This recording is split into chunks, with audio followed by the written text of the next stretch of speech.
Watching from the outside is not as tough as it is inside. But I know what they've gone through all these years. I can understand the emotion. I can understand the feeling of going through that setbacks year after year and not winning the World Cup. So I understand how it feels. I know Amol Muzumdar really well because I played cricket with him. He was my first captain when I made my debut for Mumbai. So I was just asking Harman about was he calm, was he cool during the tournament. But I was not surprised to hear the answer from Harman. I don't care about the opposition, to be honest. I prefer India to be there and then let's see what happens. Watching from the outside is not as tough as it is inside. But I know what they've gone through all these years. I can understand the emotion. I can understand the feeling of going through that setbacks year after year and not winning the World Cup. So I understand how it feels. So while I was there, I could see the happiness amongst everyone, and that's the moment you live for. That's the moment you work so hard for to go and win that and be there. Playing the finals and going on to winning the finals. I'm sure a lot of process, a lot of hard work has went in before that World Cup started. And I know along the tournament you still go through a lot of ups and downs. I was just asking her about, after the England game, the coach had a pretty, I know Amol Muzumdar really well because I played cricket with him. He was my first captain when I made my debut for Mumbai. And I understand him and I know him really well. So I was just asking Harman about was he calm, was he cool during the tournament. But I was not surprised to hear the answer from Harman. But that's Amol, and he's very passionate about the game. He's very passionate about the team. He's just, in general, he's very passionate. So I can even though I was not there, but I could feel it, what happened in that dressing room after that England game. But it's all in positive way because he wants the team to do well and he wants the players to do well. But for them to just lift that trophy at the end of the day, watching there, I was there to watch that, was a great feeling in itself, not just for me but the entire nation who was watching it on television or who were there at the ground as well. I could understand what it must have gone through to go through and finally to lift that trophy. Which is the toughest group? Our group obviously has Pakistan, US and Netherlands and Namibia. They're all competitive teams. You cannot go into a tournament thinking that this is just a walkthrough teams and all that. Not anymore. With all these teams playing so many competitive games throughout the year, around the year, and you can't take the foot off the pedal with any teams. You just have to be on the ball from right from the ball one, and then again there's no such thing as any team upsetting any team because all these teams are quite competitive. They're watching the other teams, how they play, what they do, what their strengths are, what their weaknesses are. Now every team comes very well prepared. I'm quite amazed to see Italy there, which shows the growing nature of our sport, which is what we want. We want our sport to go global, and we want to see all these new teams come in and participate. And good to see, so many teams now. 20 teams is a great achievement, which shows that the sport is only going bigger. And I hope to see many more teams in the future as well. Hopefully, we can see many more teams from Europe, Africa, Southeast Asia as well, Japan, maybe, you never know, because I have a lot of friends there. I know they play competitive cricket there. So they are looking forward to, come and compete with all these big teams. Eventually we'll see that, in years to come. We've already seen, the sport has taken a giant leap anyway in the last 2 or 3 years, and it's only going to get bigger and better.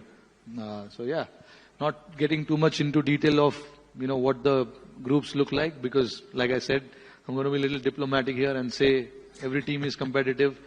We got to be ready. And that's, Surya will vouch for this because that's how we do our team meetings as well. We don't want to take anybody lightly. We just want to go out there and play the game that we are supposed to, and not worry about what is happening elsewhere. I keep meeting all these guys. I'm still playing. I'm going to go to Ranchi and meet some of these guys there who are going to be part of the T20 setup. And there's always a conversation that happens between the players. And I am somebody who likes to talk, discuss, get into their mindset a little bit and understand what they're thinking. And, you know, I've always been a person who's there to, you know, provide and advise if there is one to be given, or hear them out and see if there's a solution that can be found for that. So I like doing that. That comes very naturally to me as well. But again, look, like I said, you know, these guys are having a great run of late. You know, I don't think there's much that needs to be changed. I was literally there a year back, so I understand all this pressure from the outside and all that. So I'm not going to tell him that either, that shut the outside noise, because that is something that we've created amongst ourselves, where when there's a job at hand, how to focus on that particular thing. And I'm sure some of these guys are pretty good at that. There are a lot of the new guys who have come in as well, but I think they've settled in pretty nicely. So it's just now carrying from you know, where they left in Australia, and they've got 10 games before that, you know, before the World Cup. 5 now against South Africa, 5 against New Zealand. Both are a very good team. And then they can see themselves where they stand, what needs to be done. You know, the final prep obviously will be just around, I think, when they play New Zealand. That's when they should try and get their playing 11, or not playing 11, but at least they're 15 in their mind, and then go with that. There's no right or wrong. You know, obviously, you always try and make decisions what is right for your team, but things can obviously sometimes not work out for you. But that doesn't mean you made a mistake. You always try and make the decision based on what you think is right for the team, and then go with that and back that thought, back that ideology that you had before the tournament. Nothing changes within the span of 1 month. You know, you had a certain thought before the tournament started, and I don't see any reason why that needs to change when you are into the middle of the tournament and something goes wrong, or, you know, things are not working out. There's always quality in that team, you know, to try and bring in someone. If they need to bring in someone.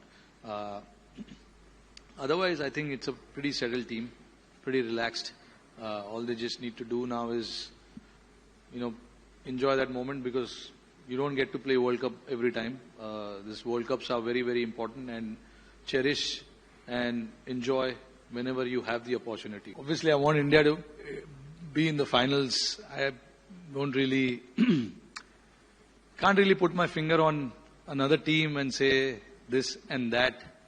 What has happened in the past has happened. I know it was, Surya said it with a very with a very heavy heart there, with Australia coming there and beating them in the same stadium. But I think India playing final against any team and India coming on top is what I would love to see. And pretty sure I don't care about the opposition, to be honest. I prefer India to be there, and then let's see what happens. Look at Surya. He's been waiting, because we thought twice or thrice in this answer we might just get a team. No, look, with that finals in Ahmedabad, God has been very kind, where we went on to win the finals from the position that we were in, and to go on to win that finals after that.